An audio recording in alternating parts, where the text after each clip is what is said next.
આજે આપણે બનાવીશું સરસ મજાનું દેશી ચણાનું શાક। મિત્રો, આવી રીતે જો તમે દેશી ચણાનું શાક બનાવશો ને તો ખરેખર ખૂબ જ સરસ બને છે। આ શાકમાં એક ખાસિયત છે, આ શાકમાં મીઠાશ છે। દેશી ચણામાં એકદમ હેલ્ધી છે, પ્રોટીનથી ભરપૂર છે, કેલ્શિયમથી ભરપૂર છે।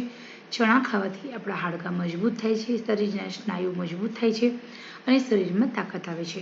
પરંતુ જો તમે મારી રીતે ચણાનું શાક બનાવશો તો ચણા ખાઈને જે ગેસ થાય છે એ નહીં થાય અને સાથે સાથે ખાવામાં મજા આવશે। તો અહીંયા આપણે ચણાને પલાળી રાખવાના છે। ચણાને 5 કલાક સુધી પલાળી અને કુકરમાં બાફી લેવાના। ચણા બાફતી વખતે થોડું અમથું નમક ઉમેરવાનું છે। ચણા પલળી જાય એટલે એ પાણી હોય એમાંથી કાઢી લેવાના છે, પછી પ્રેશર કુકરમાં લેવાના અને ચણા જેટલા હોય એના કરતાં અડધું પાણી વધારે લેવાનું છે। ધારો કે 1 વાટકી ચણા હોય તો 4 વાટકી પાણી, એવી રીતે, અને પછી મીઠું નાખી અને 6 સીટી બોલાવી લેવાની। સાથે આપણે લસણ લીધું, 1 વાટકી બાફેલા ચણા લીધા, મરચાં ઝીણા ઝીણા સુધારેલા છે, 1 ઝીણી સમારેલી ડુંગળી અને 1 ઝીણું સમારેલું ટમેટું। 250 ગ્રામ જેટલા ચણા છે અને સાથે આપણે ગ્રેવીવાળું કરવાનું છે એટલે મેં અહીંયા 2 ચમચી તેલ ગરમ કરવા મૂકી દીધું છે। અહીંયા બાફેલા ચણા રેડી છે। અહીંયા ચણા બાફવાની પ્રોસેસ ખાલી બોલી છે। હવે જો તમારા ઘરમાં કોઈ તળેલા મરચાં ખાવાના શોખીન હોય તો શાક જ્યારે તમે બનાવો છો ત્યારે આવી રીતે મરચાં અને થોડું મીઠું નાખીને તળી લો। અહીંયા તમે જોઈ શકો છો તમારા મરચાં પણ તળાઈ જાય છે અને તમારે એક્સ્ટ્રા બીજા તેલમાં તળવા નથી પડતા। કોઈ પણ શાક બનાવો ત્યારે શાક ગરમ થાય ત્યારે વઘારતા પહેલાં આપણે આ મરચાં તળી લઈશું। અમારા ઘરમાં મરચાં ખાવાના શોખીન છે એટલા માટે આપણે 2 થી 3 મરચાં આવી રીતે તળી લઈએ છીએ। પછી આ શાકને અજમામાં વઘારવાનું છે। અજમો અડધી ચમચી, અડધાની અડધી ચમચી જીરું, પછી હિંગ ઉમેરી છે। અજમો અને જીરું બંને સંતળાઈ જતા હોવાથી આપણે ફટાફટ એની અંદર બધી વસ્તુ ઉમેરવાની। પછી મેં મરચાં ઉમેર્યા, ઓનિયન ઉમેરી, ઓનિયનને આપણે સાંતળવાની છે।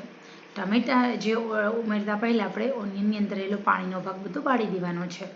લસણ ઉમેર્યું, લસણ ઓનિયન પહેલાં ઉમેરવાનું છે પરંતુ આપણે અહીંયા પાછળથી ઉમેર્યું કારણ કે આપણે ભૂલી ગયા એટલા માટે, પણ ચાલે, ડુંગળી સાથે લસણ પણ અહીંયા સંતળાઈ જશે।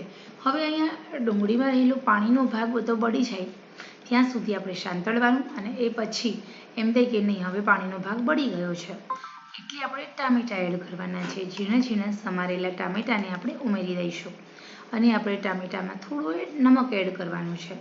પાણીનો ભાગ ટામેટામાંથી નમક ઉમેરવાથી જલ્દી છૂટો પડે છે અને ફૂલ આંચે આપણે અલગથી સાંતળી શકીએ છીએ।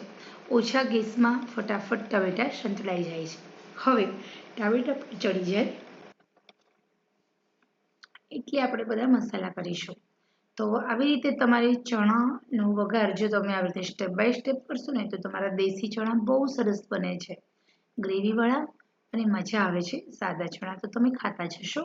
એકવાર આવી રીતે બનાવો, જે લોકોને ચણા નથી ભાવતા એ લોકો પ્રેમથી ખાય છે, હોંશે હોંશે ખાય છે અને માંગી માંગી ખાય છે। તો અહીંયા આપણા ટામેટાં છે એ પણ ચડી જશે। હલાવવાનું, આપણે નમક ઉમેરવાથી પાણીનો ભાગ બહુ છૂટો પડે એટલે જલ્દી હલાવવું પડતું નથી, તમે જોઈ શકો છો, તો પણ તળે ચોટશે નહીં। ઓકે, ગેસની આંચ તમે મીડિયમ પણ રાખી શકો છો અને ગેસની આંચ તમે સ્લો પણ રાખી શકો છો। ચણા બાફતી વખતે નમક ઉમેરી દેવાનું છે જેના કારણે ચણામાં થોડી ખરાશ આવી જાય। હવે આપણે હળદર ઉમેરવાની છે। નમક આપણે ઓલરેડી પહેલાં ઉમેર્યું અને ચણામાં પણ બાફતી વખતે ઉમેર્યું છે તો એ રીતે ઉમેરવાનું। હળદર ઉમેર્યા પછી આપણે હલાવીશું।